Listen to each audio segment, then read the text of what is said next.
Sobat, upaya kami untuk terus mencari dan menelusuri jejak-jejak dan informasi mengenai dugaan pemerasan yang dilakukan oleh AKP Bintoro tak berhenti. Kini saya Abraham Silaban, saya akan menemui pihak kuasa hukum Arief Nugroho, seorang tersangka yang mana kasusnya saat ini sudah di pengadilan, ya duduk sebagai seorang terdakwa. Paralel dengan itu, ia melakukan gugatan. Ia ingin apa yang sudah diberikan dikembalikan lewat gugatan di Pengadilan Negeri Jakarta Selatan. Balik lagi kita akan dalami apa saja sih yang sudah ia berikan. Kita nanti akan tanya mengenai apakah kuasa hukumnya terdahulu, Evelyn Dohar Hutagalung, adalah sosok yang menginisiasi upaya pemberian. Kalau iya, artinya ada indikasi penyuapan. Atau jangan-jangan ini semua bermula dari pihak penyidik yang secara aktif, yang ini diarahkan sebagai dalam tanda kutip upaya pemerasan. Tapi lepas daripada itu, kita akan tunjukkan semua, kita akan buka semua apa yang menjadi concern publik di balik ini semua, fakta-fakta termasuk bukti-bukti yang barangkali bisa disampaikan kepada kami sebagai bentuk bahwa apa yang disampaikan adalah kenyataan, bukan sesuatu yang dibuat-buat oleh pihak-pihak tertentu. Saya Abraham Silaban, saya akan langsung berbincang bersama dengan kuasa hukum Arief Nugroho, seorang tersangka kasus pembunuhan.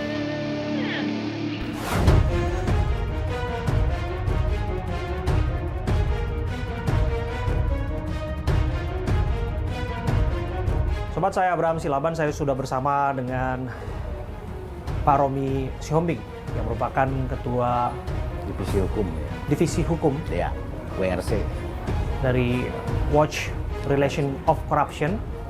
Jadi yang digugat itu sebetulnya jumlahnya berapa sih, Pak? Kalau hasil dari penghitungan dari klien kami itu kalau dinominalkan itu sekitar 17 miliar. 17,1 miliar kalau Iya, tidak salah. 17,1 lah detailnya. Oke, berarti nggak sampai 20 miliar seperti yang Pak. diberitakan. Jelaskan kepada kami dasar gugatan itu sebetulnya. Karena yang kami dengar bahwa sesungguhnya angka itu tidak sebesar yang disebutkan, apalagi yang diterima, yang sampai ke hadapan dan sebagainya, tidak seperti itu. Kalau kita menghitung kerugian material, adanya kendaraan-kendaraan yang hilang dalam peristiwa ini, ditotal dengan nilai-nilai nominal yang sampai cash, itu ya memang realistis 17,1 miliar. Oke, apa saja kendaraan mewah yang dimaksud? Itu mobil Lamborghini. Lamborghini, yes. Ya, Harley Davidson dan BMW ya, ada dua ya. Oke. Motor BMW ya.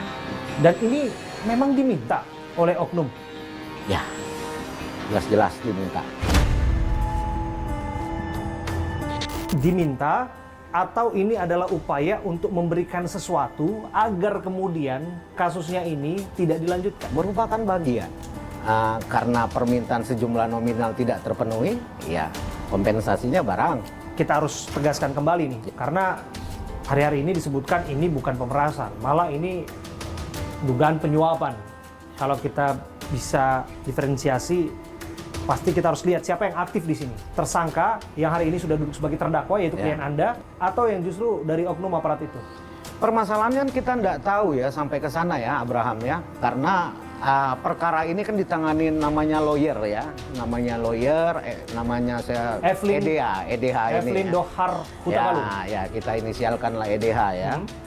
Yang jelas yang melakukan komunikasi langsung dengan oknum-oknum tersebut adalah lawyer ini, tapi dalam tanda kutip, karena dalam konteks perkara ini beliau tidak menggunakan atau mendapatkan surat kuasa dari klien kami untuk perkara Jaksel ini. Tunggu, Evelyn tidak mendapatkan surat kuasa Betul. atas kasus pembunuhan? Iya. Kok bisa ia merepresentasi atau mewakili klien Anda? Evelyn ini pernah sedang menangani perkara untuk kasus lain di Polda Jabar dan Polda Metro. Oke. Ya kan? Hubungannya dengan klien Anda? Iya. Dia sebagai lawyernya klien kami untuk Polda Metro dan Polda Jabar. Oke, ini perkara yang lain ya? Perkara yang lain. Bukan kasus bukan pembunuhan, pembunuhan. Nah, ya. Anak 16 tahun yang jadi korban. Ya, Bukan? Ya. Oke. Nah, kemudian muncul peristiwa ini, dia langsung mengambil sikap tanpa legal standing karena dia merasa mungkin tetap merupakan lawyer dari keluarga ini. Intinya kan seperti itu. Keluarga tidak mempertanyakan itu karena ini kan kita lihat profilnya ya. Betul. Profil keluarga ini adalah profil keluarga yang kita lihat memang mereka harusnya sudah memiliki kemapanan pikir. Betul. Bukan hanya kemapanan pikir ya, kita Betul. juga lihat kemapanan keuangan atau ekonomi Ya, juga ya, kan. ya. Karena betul ya, Ya. bahwa mereka adalah Arif Nugroho ini adalah anak dari bos Prodia, betul ya? Ya, betul. Kami dengar anak angkat ya. Ya. Ini kok tidak ada tanda tangan kuasa mewakili kemana-mana ini Ibu Evelyn ini? Idealnya seperti itu, kalaupun seorang advokat yang benar dalam melakukan tugas fungsinya dia, seharusnya dia mendahulukan legal standingnya. Tunggu dulu, kalau dari sini kok ya saya tangkap inisiatif itu untuk melitigasi kasus ini adalah dari Evelyn, Ya. sekalipun dia tidak punya kuasa. Betul. Ini fakta baru yang kita dapatkan. Betul. Dari berbincang bersama dengan Pak Romi Xiaoming. Ini Ya. saya bisa katakan ini eksklusif. Ya. Yang kedua, inisiatif untuk memulai percakapan dengan penegak hukum atau ada rasa kedekatan dengan penegak hukum atau penyidik yang sedang menangani kasus itu Ya. juga datang dari Evelyn Bert. Ya. Dia mengakui bahwa ini dalam tanda kutip bisa di86 kan. Ya, betul. Dari Evelyn itu. Dari Evelyn. Oke. Dan waktu itu keluarga percaya saja. So, kita percaya aja semua keluarga ya. Ya, kenapa bisa percaya begitu saja? Apakah Ya. mungkin Evelyn sempat mempertemukan AKBP Bintoro atau penyidik lainnya menjanjikan sesuatu lain sebagainya? Ya, maksudnya kan biasa itu terjadi karena faktor kepercayaan dengan advokat ini. Kami sudah ke keluarga korban dan kita sudah melihat bahwa sebetulnya sudah ada surat tanda tangan perdamaian Betul. 300 juta rupiah Ya. untuk menarik ataupun mencabut Cabut laporan. laporan. Dan itu sudah dilakukan. Ya, Kemudian setelah cabut laporan, kemudian ada penangguhan penahanan. betul. Oke. Tapi yang saya nggak benar-benar masuk di akal pikir saya adalah kok iya bisa dijanjikan satu kasus pembunuhan untuk dalam tanda kutip di86 kan? Ini kan delik biasa. Ini kan tidak mungkin dihentikan begitu saja, apalagi kasusnya adalah kasus pembunuhan, ada korbannya, belum lagi kita lihat AKBP Bintoro dan penyidik lainnya sudah merilis para tersangkanya. Ya, ya itulah saya bilang, Evelyn tidak bergerak dalam kapasitas dia sebagai advokat yang memiliki kemampuan hukum. Ya, seharusnya dia paham ini peristiwa pembunuhan.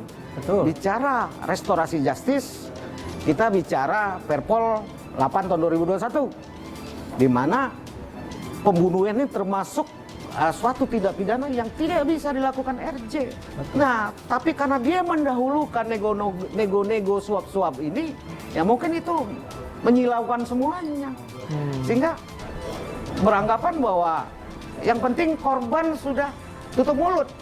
Walaupun di kemudian hari ternyata patut diduga nih, ya mungkin para oknum ini pecah kongsi kayaknya. sehingga jadi naik lagi nih peristiwa kan. Oke. Kalau saya lihat ya, Oke. pecah kongsi Ya, nih. oke. Waktu itu, apa iya Evelyn Dohar Kutagalung menjanjikan kepada klien Anda bahwa ia bisa terbebas andai kata semua permintaan itu dituruti? Kalau kita mulai rangkaian proses yang berjalan, ya kemungkinan besar, saya bicara kemungkinan besar, pasti menjanjikan. Karena nilai untuk sekelas Polres kan fantastis nih Pak. Berapa? Ya, permintaan pertama dari ini oknum 2,5 miliar. Oke.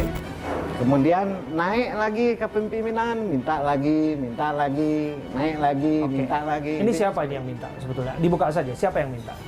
Apa betul AKBP Bintoro yang langsung minta? Saya tidak bisa memastikan, tetapi menurut pengakuan, ya karena minta langsung pada keluarga ya. Oke. Jadi ada komunikasi langsung ya dari Ya, AKBP Bintoro, ya.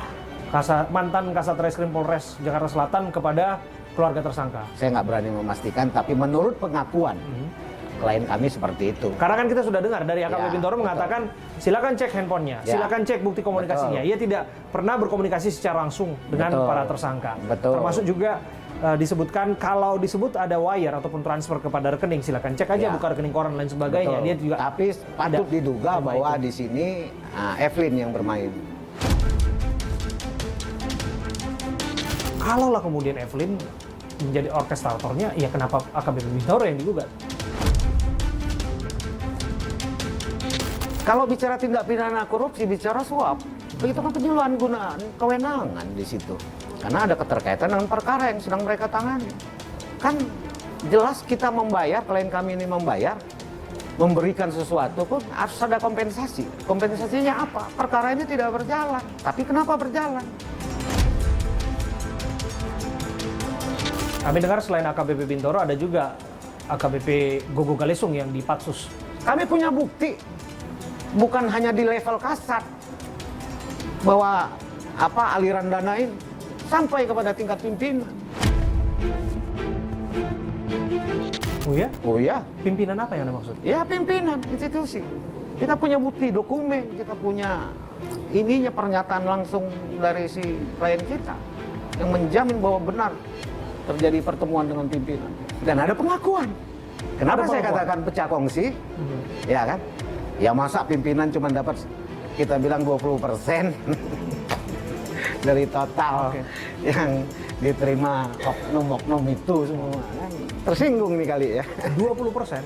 Iya, cuma Oke. 400 juta. Dan Saya ini statement. bukan sembarangan statement, bukan sembarangan statement. Ada pernyataan. saksi, ada dokumennya, baru saya berani mengeluarkan statement. Dokumen dalam bentuk apa? Ya, dokumen video pertemuan itu. Dokumen video pertemuan. Ya, Dan ada statement dari ada. pimpinan Ya. dari Polres itu Ya. yang mengatakan bahwa masa cuma 20% Ya, untuk jatahnya. bukan 20%, prediksi saya 20%. Yang Oke. resminya dikatakan, masa saya cuma terima 400 juta. Wah, Jadi klien kami ditanya, "You sudah habis berapa?" 17M. Waduh, kok saya cuma dapat 400 juta? Waduh, seperti itu. Sehingga kesininya perkara maju. pertemuan ini kapan, Pak? Nah, nanti saya kasih ininya, Data-datanya? data-data. Oke, berikan kepada saya Ya, data-datanya. kita dalami ya. Terima kasih sekali lagi. Terima kasih. Saya juga sudah mendapatkan footage eksklusif sesungguhnya siapa sosok Evelyn dan bagaimana kiprah Evelyn dalam kasus ini. Setidaknya video ketika yang bersangkutan menandatangani surat perdamaian.